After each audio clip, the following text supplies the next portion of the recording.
Mi pie resbaló y en ese instante supe que no fue accidente. Las manos me empujaron con fuerza deliberada, calculada, y mi cuerpo comenzó a caer por la escalera de mármol mientras mi mente gritaba una sola palabra: el bebé. Mis brazos se envolvieron instintivamente alrededor de mi vientre abultado, protegiéndolo mientras mi espalda golpeaba los escalones fríos, uno tras otro, cada impacto enviando ondas de dolor que me quitaban el aire. El sonido de la música del evento continuaba arriba, violines y risas, como si nada estuviera pasando. Entonces todo se volvió silencio. Mis oídos zumbaban. El sabor metálico de la sangre llenaba mi boca. Traté de moverme, de verificar si mi bebé estaba bien, pero antes de que pudiera siquiera gemir, escuché el golpeteo de tacones altos acercándose. Abrí los ojos con dificultad. Ella estaba de pie frente a mí, perfecta en su vestido de seda color marfil, su cabello negro recogido con diamantes, su boca pintada de rojo formando una sonrisa que no llegaba a sus ojos. La ex del jefe. La mujer que todos temían mencionar por su nombre. Se agachó lentamente, como si estuviera revisando una pieza rota, y su perfume caro me golpeó junto con el dolor. Susurró cerca de mi oído, tan bajo que solo yo podía escuchar sobre el murmullo que comenzaba a formarse arriba. Levántate. Vas a caminar conmigo hasta el altar, o te juro que lo que viene será peor que esta caída. No entendía. Mi cabeza daba vueltas. Sentí un calambre terrible en mi vientre y el pánico me invadió. Necesitaba un médico. Necesitaba que alguien me ayudara. Pero cuando traté de gritar, su mano cubrió mi boca con una fuerza sorprendente. Ni un sonido, dijo, y había algo en su voz que me hizo saber que lo decía en serio. Entonces me levantó, no con gentileza sino con determinación, sujetando mi brazo con dedos que se clavaban en mi piel como garras. A través de las lágrimas y el dolor, vi que estábamos al pie de la escalera principal del salón. Arriba, el evento continuaba. Una boda privada, eso me habían dicho cuando me contrataron como camarera hace 3 días. Una ceremonia íntima para la élite. No me dijeron que era la boda del hijo del jefe de la organización más peligrosa de la ciudad. No me dijeron que ella estaría aquí. Mis piernas temblaban pero me obligó a caminar. Cada paso era agonía.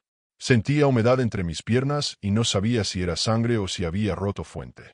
Mi mano libre se aferraba a mi vientre, sintiendo los movimientos débiles de mi bebé. Todavía se movía. Todavía estaba vivo. Eso era lo único que importaba.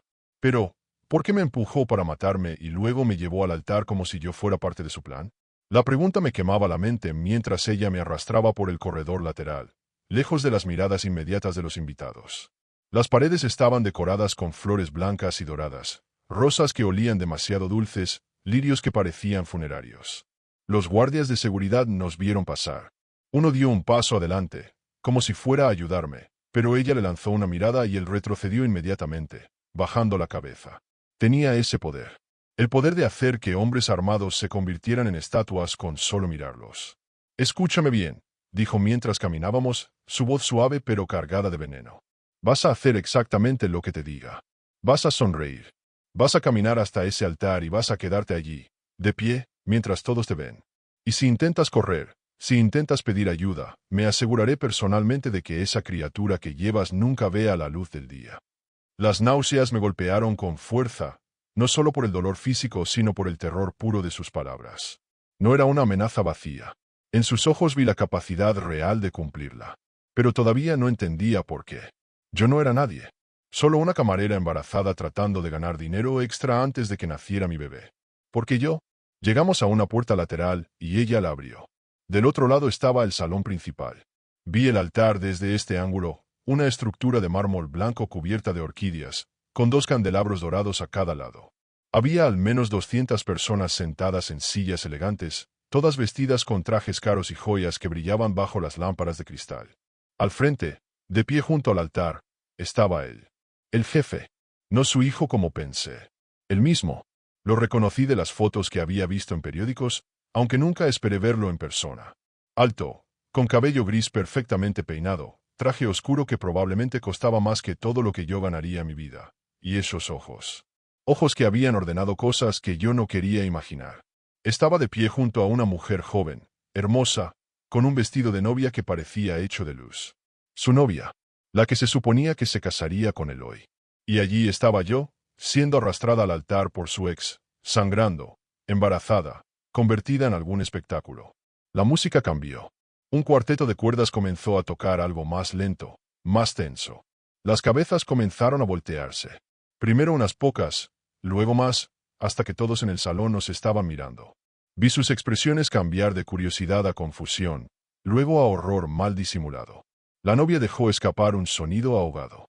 El jefe no se movió, pero algo en su postura cambió. Se puso rígido.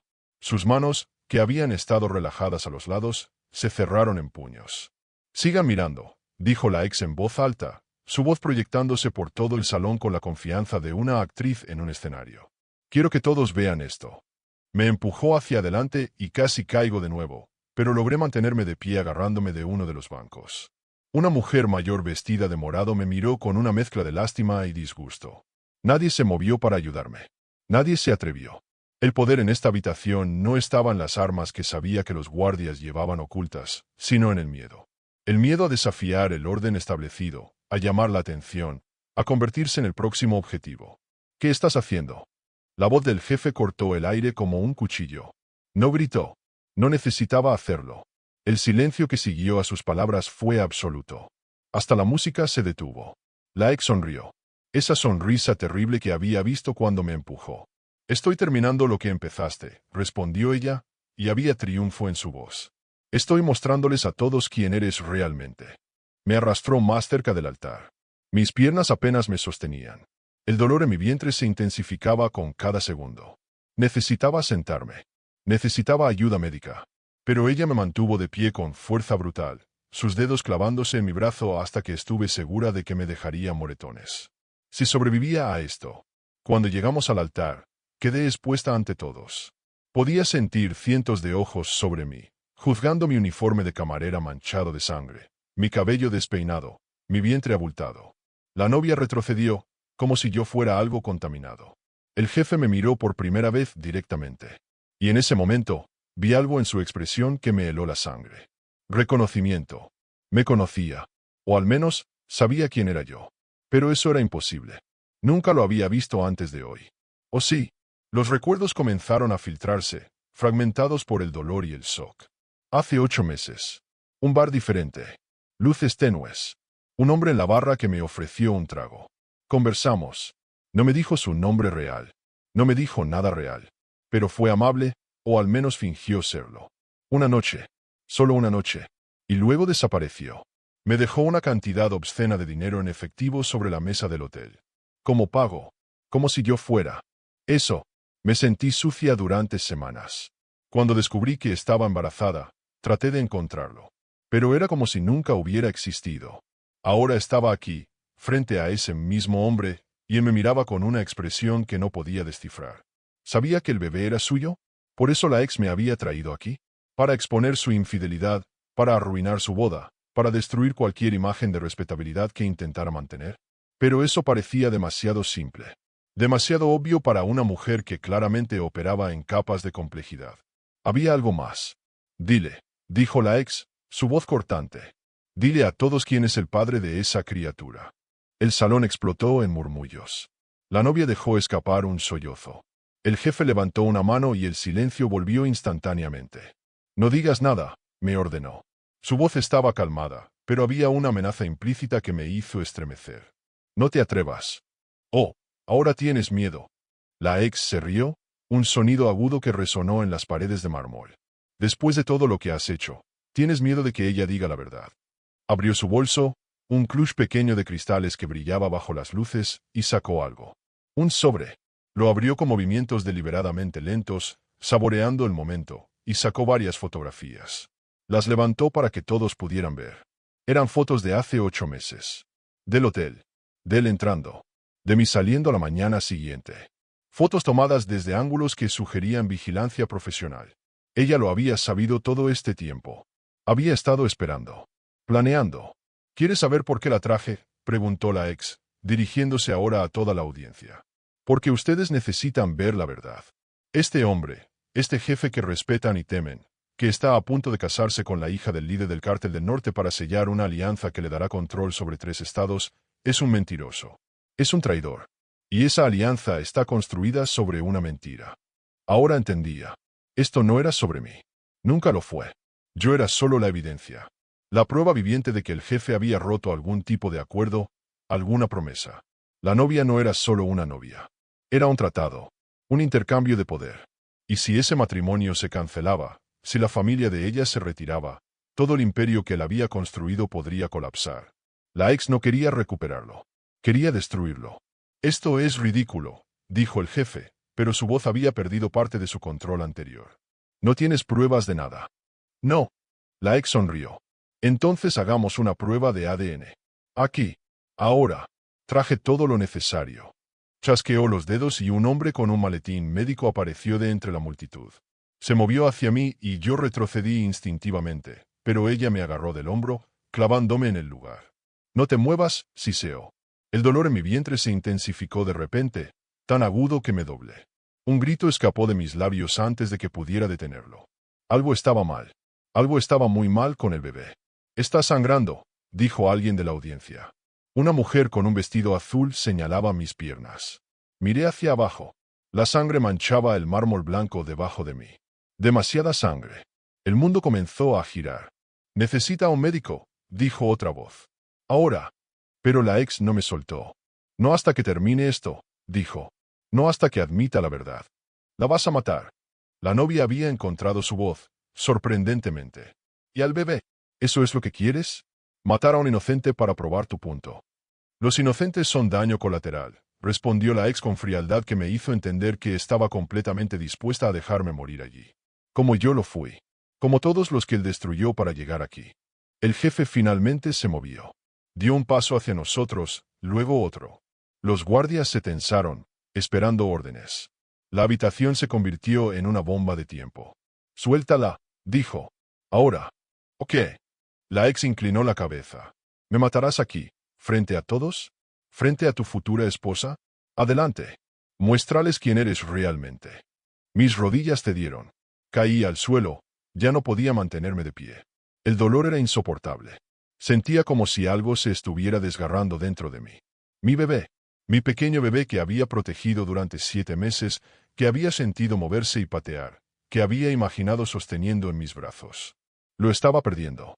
Y todo porque fui lo suficientemente estúpida como para creer que un extraño en un bar realmente se preocupaba por mí. Dime, susurró, solo para mí. Dime que es su hijo y terminaré esto. Te llevaré al hospital. Salvaré a tu bebé. Pero tienes que decirlo. Alto. Para que todos lo escuchen. Era una lección imposible. Si decía la verdad, destruiría el acuerdo de poder. Probablemente desataría una guerra entre organizaciones criminales que resultaría en docenas, quizás cientos de muertes. Si mentía, mi bebé moriría y yo probablemente también. Y si me negaba a hablar, el resultado sería el mismo. No había salida. Excepto que tal vez la había. En medio del dolor y el terror, mi mente funcionaba con una claridad extraña. Recordé algo que había visto cuando ella abrió su bolso para sacar las fotografías. Un brillo de metal. Una memoria USB pequeña, diferente de las fotos. Estaba marcada con una cinta roja. ¿Por qué la traería si solo planeaba usar las fotos? Reuní cada gramo de fuerza que me quedaba y miré directamente a la novia. No al jefe. No a la ex. A ella. Pregúntale, dije. Mi voz apenas un susurro pero cargada de intención. Pregúntale qué más tiene en ese bolso. La novia me miró confundida por un momento. La ex se congeló, solo por un segundo, pero fue suficiente.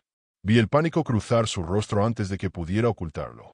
¿De qué estás hablando?, dijo, pero su mano se movió instintivamente hacia su bolso. Hay una USB, continué. Cada palabra era agonía pero necesitaba decirlas. Con cinta roja. Pregúntale qué contiene. Pregúntale por qué realmente me trajo aquí.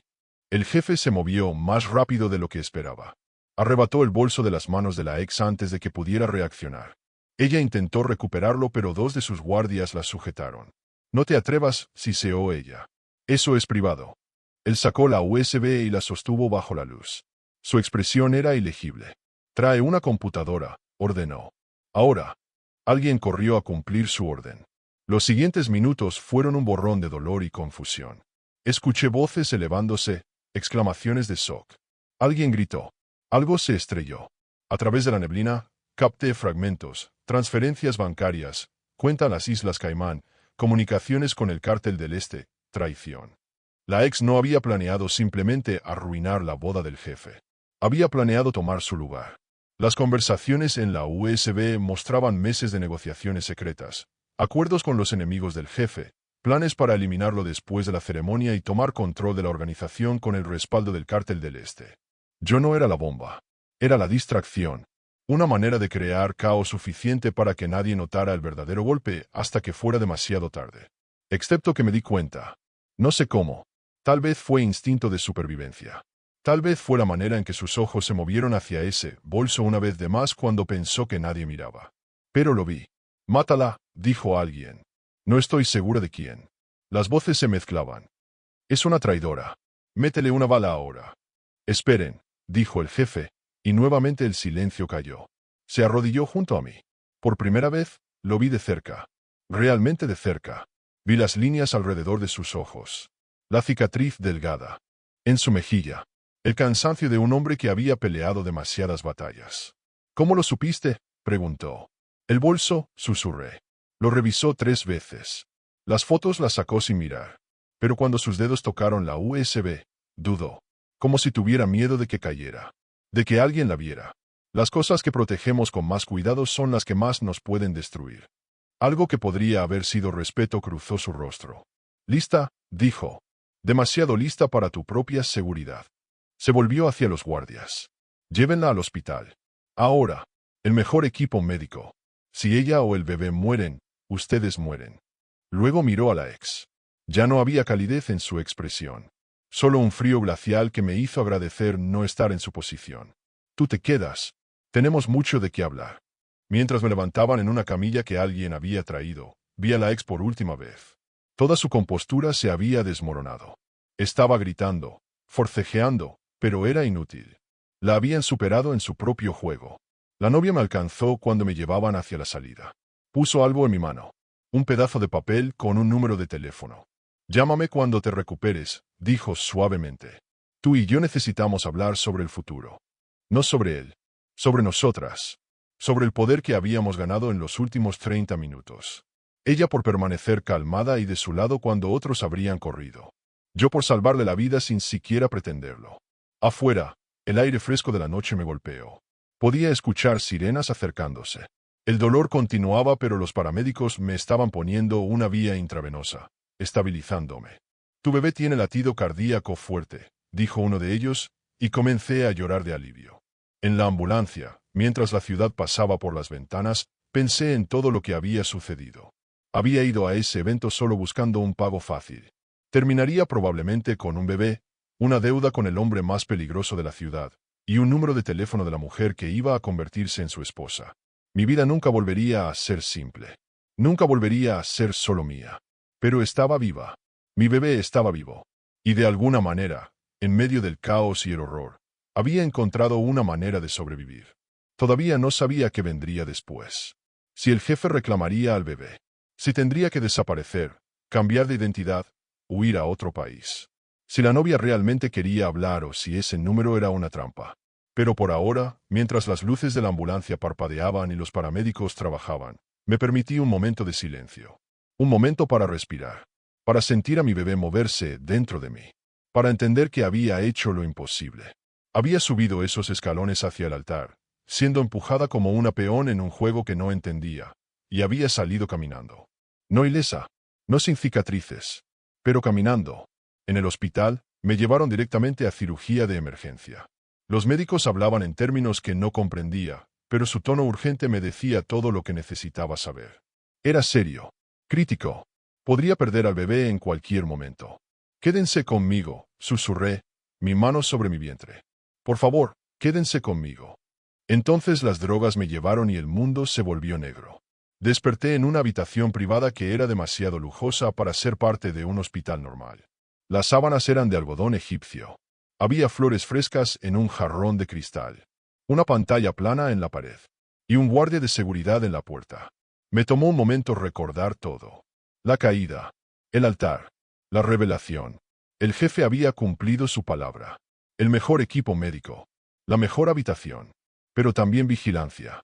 Un recordatorio de que ahora estaba en su mundo, quisiera o no. Una enfermera entró, sonriendo profesionalmente. Estás despierta. Qué bueno. Tu bebé está bien. El corazón late fuerte. Tuviste mucha suerte. ¿Cuánto tiempo estuve fuera? 14 horas. Te hicimos una cirugía menor para reparar algo de sangrado interno, pero nada que afecte tu capacidad de llevar el embarazo a término. Necesitarás reposo absoluto por al menos 2 semanas. Asentí, todavía procesando. 14 horas. ¿Qué había pasado en ese tiempo? ¿Qué le había sucedido a la ex? ¿El jefe se había casado? Como si leyera mis pensamientos, la enfermera agregó: tienes visitas esperando. ¿Te sientes con ánimo de verlas? Antes de que pudiera responder, la puerta se abrió. No era el jefe, era la novia. Excepto que ahora llevaba ropa casual, jeans y una blusa blanca, sin el vestido de novia. Su cabello estaba recogido en una cola simple. Se veía más joven sin todo el maquillaje. Más real. Te traje algo, dijo, poniendo una bolsa sobre la mesa junto a mi cama. Ropa limpia. Artículos de tocador. Un teléfono nuevo. El otro probablemente esté comprometido. ¿Por qué?, pregunté. Era la única pregunta que importaba. ¿Por qué me ayudas? Se sentó en la silla junto a mi cama, estudiándome con una intensidad que me hizo sentir expuesta. Porque me salvaste la vida anoche. Si esa mujer hubiera tenido éxito, si hubiera tomado el control, yo habría sido eliminada antes del amanecer. Evidencia inconveniente de la traición de mi padre al nuevo régimen. No lo hice por ti, dije honestamente. Lo hice para sobrevivir. Lo sé, por eso confío en ti. Se inclinó hacia adelante. Las personas que actúan por principios nobles son predecibles, manipulables. Pero alguien que actúa por pura supervivencia, que puede pensar con claridad incluso mientras pierde a su hijo, esa es alguien útil. No me gustó la manera en que dijo útil. Como si ya tuviera planes para mí. ¿Qué pasó con ella?, pregunté. Con la ex. Está muerta. Lo dijo tan casualmente como si comentara el clima. Confesó todo antes del final. Los nombres de sus CEO conspiradores. Las cuentas bancarias. Los planes de contingencia. Luego fue eliminada. Limpiamente. Sentí náuseas. Había contribuido a eso. Mi observación sobre la USB había sellado el destino de esa mujer. Sí, había intentado matarme. Sí, había planeado un golpe sangriento. Pero aún así, era una muerte en mis manos. No te sientas culpable, dijo la novia, leyendo mi expresión. Ella eligió este camino hace mucho tiempo. Tú solo aceleraste lo inevitable. Y salvaste muchas vidas en el proceso. La guerra que ella habría desatado habría matado a cientos. Inocentes. Familias. Quería creerle. Quería pensar que lo que hice fue correcto. Pero la línea entre supervivencia y complicidad se sentía peligrosamente delgada. ¿Y la boda?, pregunté, cambiando de tema. Se pospuso. Oficialmente por mi shock emocional ante los eventos traumáticos de anoche. En realidad, porque mi padre y él están renegociando los términos. Demostraste algo anoche. Demostraste que hay debilidades en su seguridad. Agujeros en su inteligencia. Si una ex despechada pudo infiltrar tanto, ¿qué podría hacer un enemigo verdadero? Entonces me estás culpando. No, te estoy valorando. Sacó un sobre de su bolso y lo puso en mis manos. Ábrelo cuando te sientas mejor. Es una oferta. De ambos. De él y de mí. ¿Qué tipo de oferta? El tipo que convierte a una camarera embarazada en alguien con poder real. Con protección. Con futuro. No abrí el sobre. Todavía no. Primero necesitaba entender el costo. ¿Qué tengo que hacer? Por ahora, nada. Recuperarte. Tener a tu bebé. Dejarnos ayudarte con eso. Después, hablaremos de los detalles. Se puso de pie, alisándose los jeans. Pero necesitas entender algo. Anoche entraste en un mundo del que no hay salida. No porque te estemos forzando, sino porque ahora sabes demasiado. Has visto demasiado. Y la única manera de mantenerte segura, de mantener a tu hijo seguro, es estar con nosotros. No contra nosotros. Era una amenaza envuelta en promesa. Una jaula dorada. ¿Y si rechazo? Entonces haremos todo lo posible para protegerte de todos modos. Pero no será suficiente. Los enemigos que hicimos anoche, los que perdieron con la caída de la ex, te buscarán. Te culparán. Y no tendrán la restricción que nosotros tenemos. ¿Qué restricción?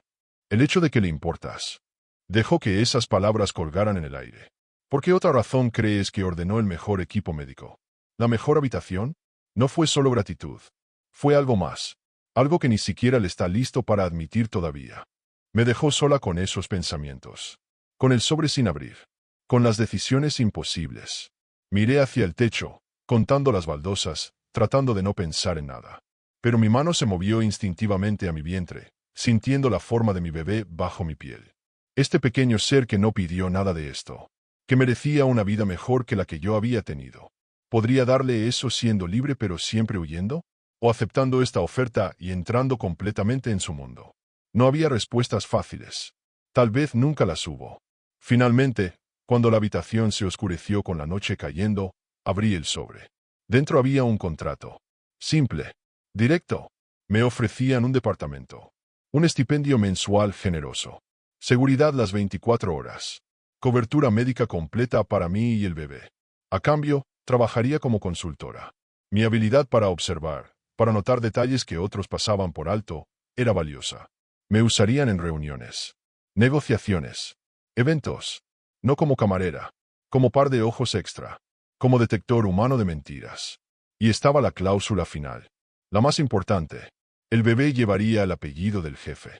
Sería reconocido, protegido, heredero, pero bajo su autoridad. Su control. Era darle todo. Y recibir todo. Con la comprensión de que nada sería realmente mío nunca más. Firme. No porque quisiera, sino porque en este mundo, en esta vida, ya no había elecciones que no costaran algo. Al menos esta me daba una oportunidad. Una posibilidad de que mi hijo creciera con ventajas que yo nunca tuve. Seguridad. Educación. Futuro. Incluso si ese futuro venía con cadenas que yo nunca podría romper. Presioné el botón de llamada de la enfermera. Cuando vino, le di el sobre. Dile que acepté, dije. Ella asintió, sin sorpresa. Como si supiera que solo había una respuesta posible. Esa noche, sola en la oscuridad de esa habitación de hospital demasiado lujosa, lloré.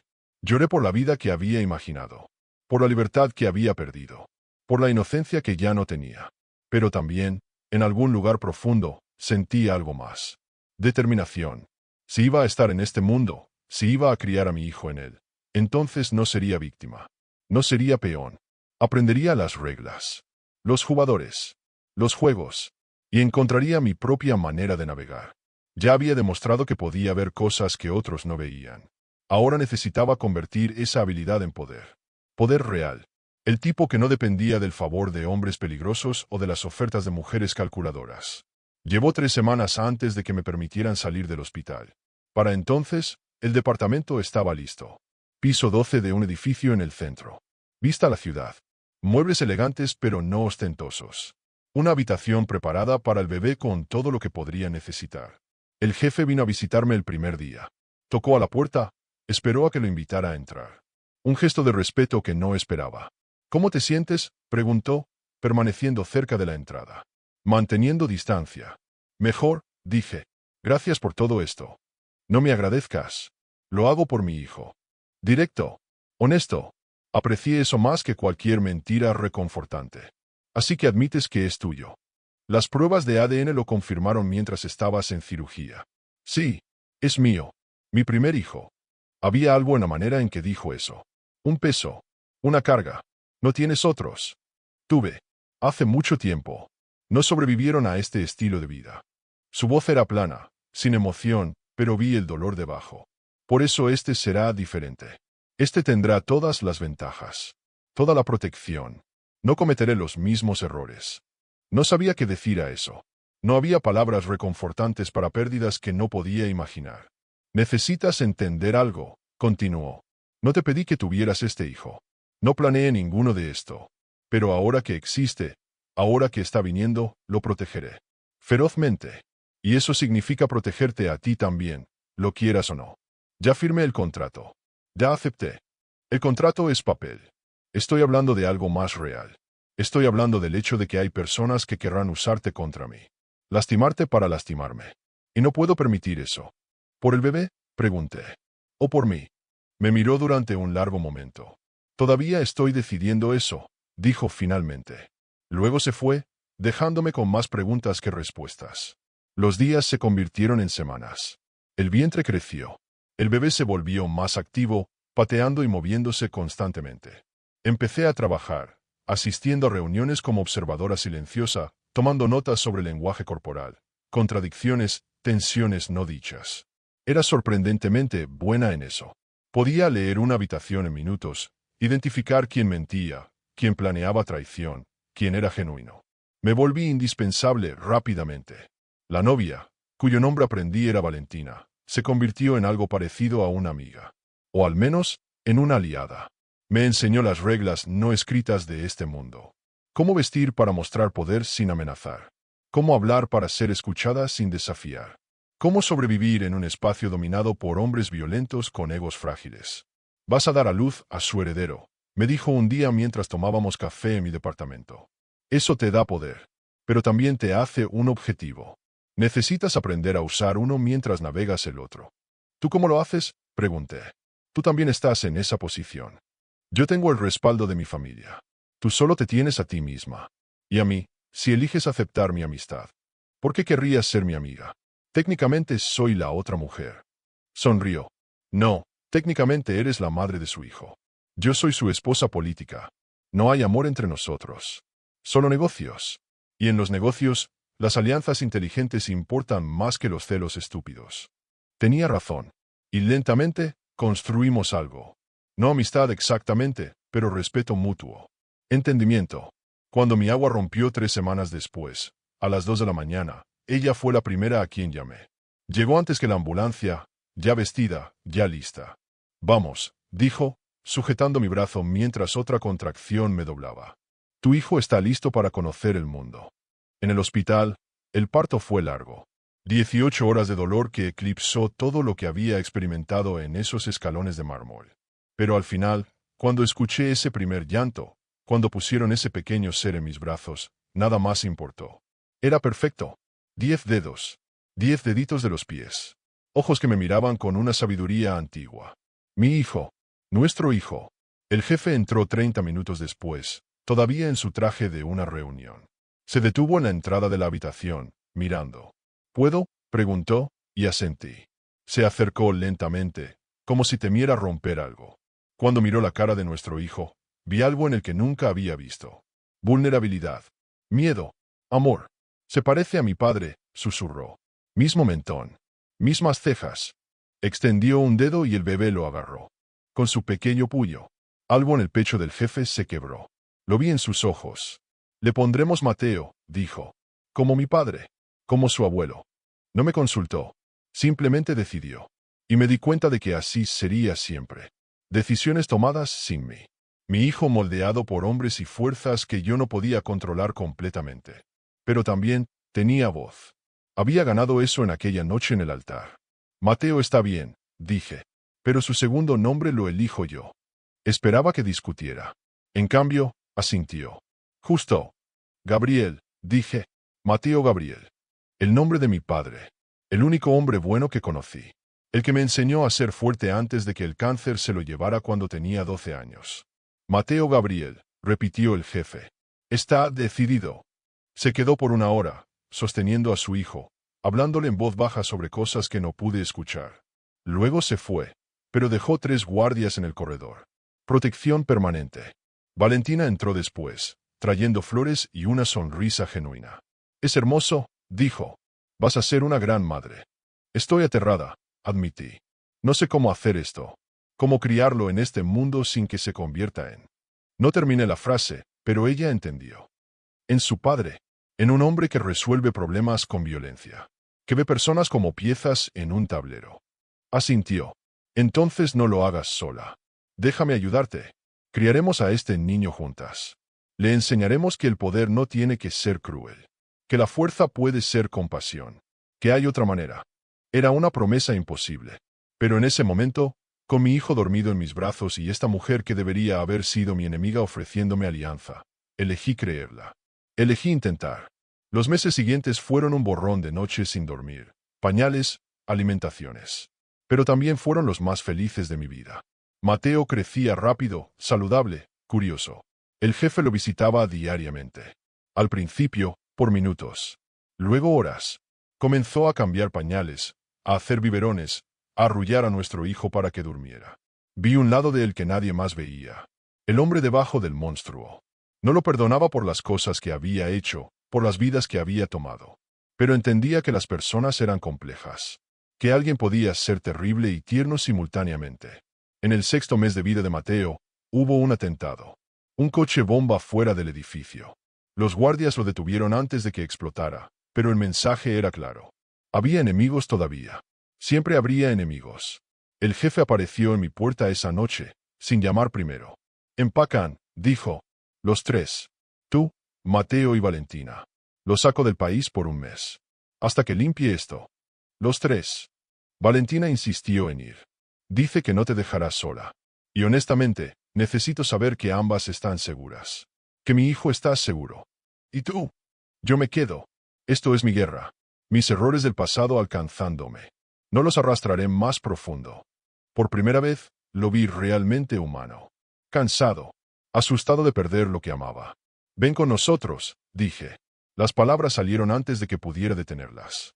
Deja que otros peleen esta guerra. Ven y sé padre. Solo padre. Por un mes. Me miró como si le hubiera hablado en otro idioma. No puedo. Puedes. Solo tienes miedo.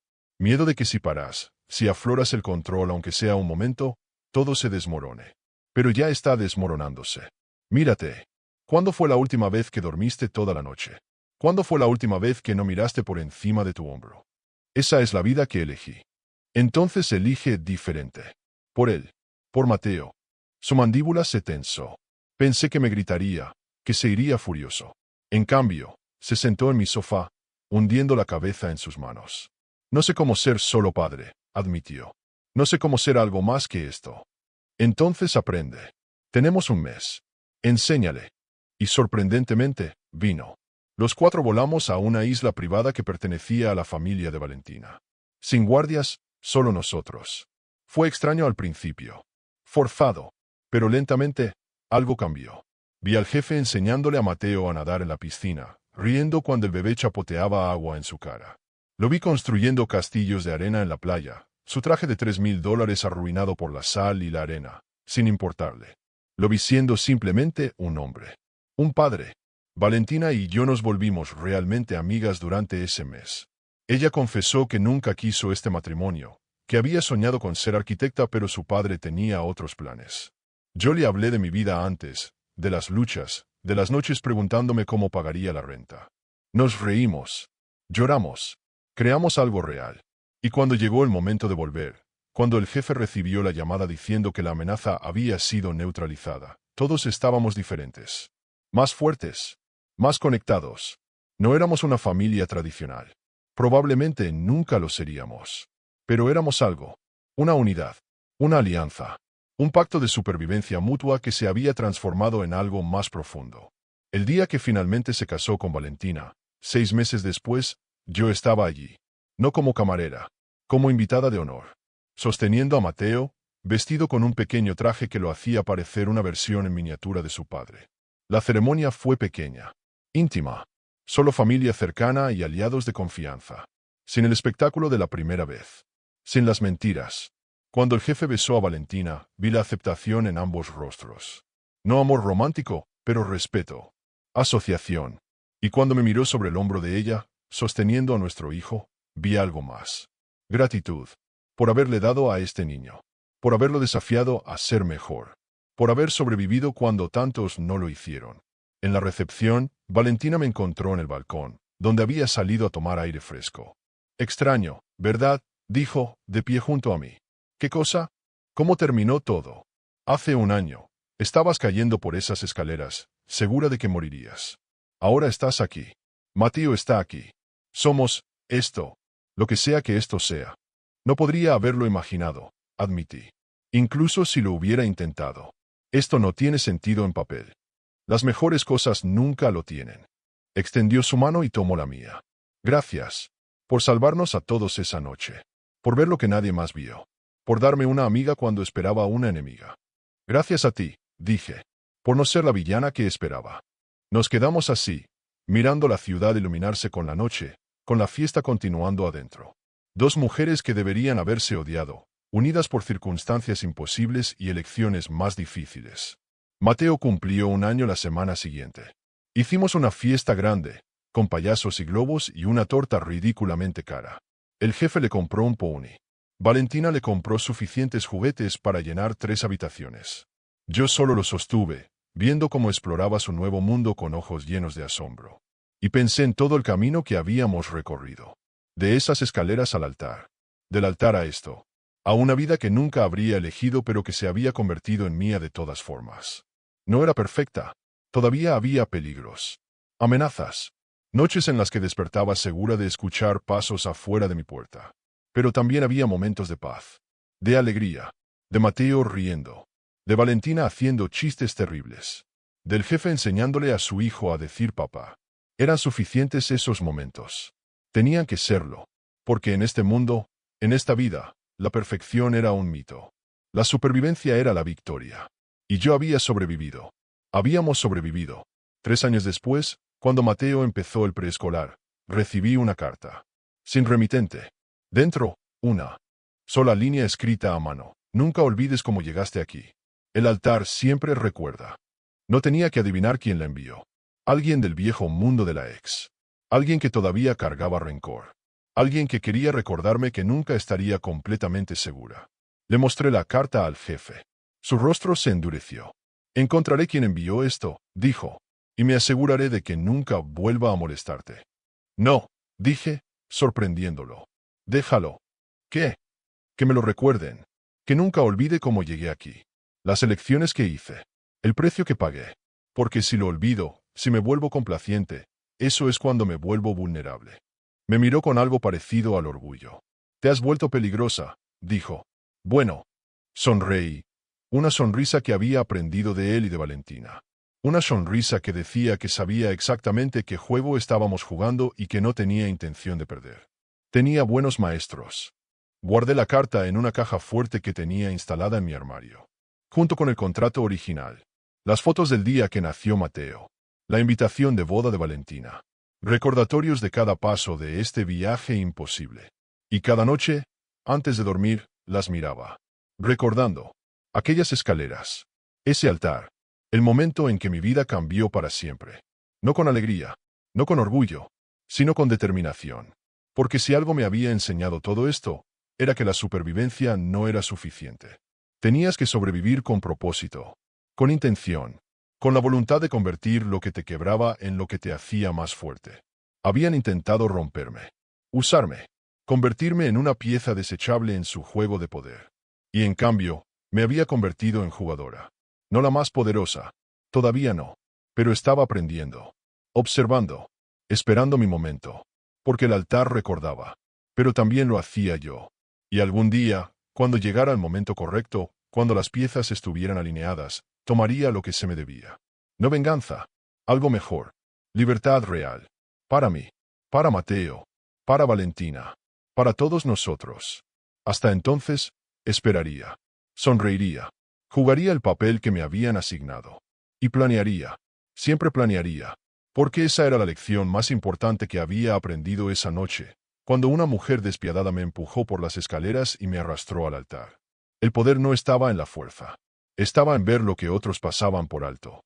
En usar tu debilidad como arma. En sobrevivir cuando nadie esperaba que lo hicieras. Y en nunca, nunca olvidar cómo llegaste a donde estabas. El altar recordaba. Y también yo.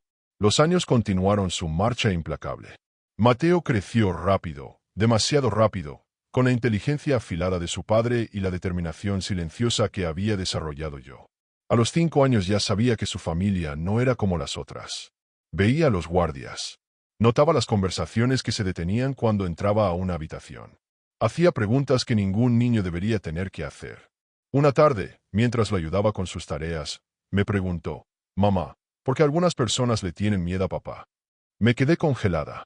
Había ensayado este momento en mi cabeza cientos de veces, pero ningún guión preparado parecía adecuado cuando sus ojos marrones me miraban con tanta inocencia y curiosidad. «Tu papá es un hombre importante», dije finalmente, eligiendo cada palabra con cuidado. Toma decisiones difíciles que afectan a muchas personas. A veces, cuando tienes ese tipo de poder, las personas no saben si confiar en ti o temerte, así que eligen ambas. ¿Tú le tienes miedo? La pregunta me atravesó, porque la respuesta no era simple. A veces, admití. Pero también lo respeto. Y sé que nos ama, a ti y a mí, más que a cualquier otra cosa en este mundo. Pareció satisfecho con esa respuesta, al menos por ahora.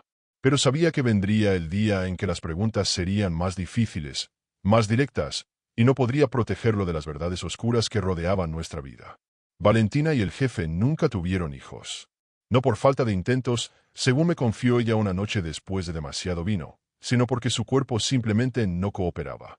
Los doctores dijeron que había cicatrización de algo en su pasado, algo de lo que nunca hablaba pero que vi en sus ojos cuando sostenía a Mateo. Una tristeza profunda mezclada con amor genuino. Él es mi hijo también, me dijo esa noche. No biológicamente, pero en todas las formas que importan. Espero que lo sepas. Espero que no te moleste. No me molesta, respondí, y era verdad. Mateo tiene suerte de tener dos madres que lo aman. Dos mujeres fuertes enseñándole que el poder puede venir con conciencia. Brindamos por eso. Por el niño que nos había unido. Por la extraña familia que habíamos construido sobre cimientos de trauma y supervivencia. El jefe cambió también. No completamente. Los hombres como él nunca abandonan del todo lo que son. Pero vi suavizarse algunas de sus aristas. Escuchar antes de ordenar. Considerar consecuencias más allá del beneficio inmediato. Una noche, años después de aquel día en el altar, vino a mi departamento tarde. Mateo ya dormía. Valentina estaba en un viaje de negocios. Nos sentamos en el balcón, compartiendo una botella de whisky caro que él había traído. ¿Alguna vez te arrepientes?, preguntó de repente. ¿De qué? De ese día. De no haber corrido cuando tuviste la oportunidad. De haber firmado ese contrato. De haberte quedado. Pensé mi respuesta cuidadosamente. Porque él merecía honestidad, incluso cuando dolía. Todos los días me pregunto cómo habría sido mi vida si hubiera tomado decisiones diferentes. Si no hubiera ido a ese bar. Si no hubiera aceptado ese trabajo de camarera. Si hubiera corrido cuando la ex me empujó por esas escaleras en lugar de subir al altar. Hizo una pausa, dejando que el peso de esas palabras se asentara. Pero el arrepentimiento implica que desearía cambiar las cosas. Y no puedo decir eso. Porque si cambiara cualquier cosa, no tendría a Mateo. No tendría a Valentina como amiga. No te tendría a ti, complicado como eres, como parte de mi vida. Así que no me arrepiento. Pero tampoco finjo que esto es lo que habría elegido si hubiera tenido todas las opciones del mundo. Asintió lentamente, contemplando su vaso. Yo tampoco fingiré. Te usé. Al principio, cuando descubrí que estabas embarazada, mi primer instinto fue hacerte desaparecer. Pagar por el problema. Pero entonces la ex hizo su movimiento, y de repente eras útil. Evidencia. Palanca. Y luego, cuando todo terminó, cuando vi a Mateo por primera vez, algo cambió. Ya no eras útil. Eras necesaria. ¿Cuál es la diferencia?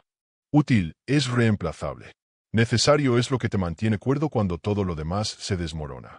Nunca habías sido tan vulnerable conmigo. Tan honesto. También me cambiaste, continuó. Me obligaste a ser más que solo el jefe. A ser padre. A considerar un futuro más allá de la próxima guerra territorial o acuerdo de poder. Me diste algo por lo que vivir además de la supervivencia. Bebimos en silencio por un momento, el peso de los años y las elecciones colgando entre nosotros. ¿Crees que Mateo podrá escapar de esto?, pregunté finalmente. ¿De este mundo? ¿O está condenado a repetir tus pasos? Espero que no, dijo. Espero que ustedes dos, tú y Valentina, puedan mostrarle un camino diferente. Enseñarle que el poder puede construir en lugar de destruir. Que la fuerza puede proteger en lugar de dominar. Y si fracasamos, entonces al menos lo intentamos. Que es más de lo que nuestros padres hicieron por nosotros. Levantó su vaso en un brindis silencioso. Al fracaso. A la esperanza. A la posibilidad de que la próxima generación pudiera romper los ciclos que nosotros no pudimos. Los años siguieron su curso inevitable. Mateo creció, heredando mi habilidad para leer personas y la determinación feroz de su padre. Valentina y yo nos convertimos en algo más que amigas o aliadas. Nos convertimos en hermanas elegidas, unidas por el fuego de aquella noche imposible. El jefe cambió también, suavizando algunas aristas sin perder su esencia. Aprendió que el poder podía construir en lugar de solo destruir.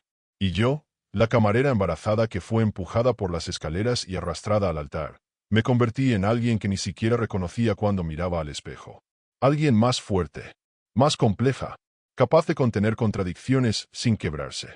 Hubo más amenazas a lo largo de los años. Más cartas sin remitente. Más intentos de usar nuestro pasado contra nosotros.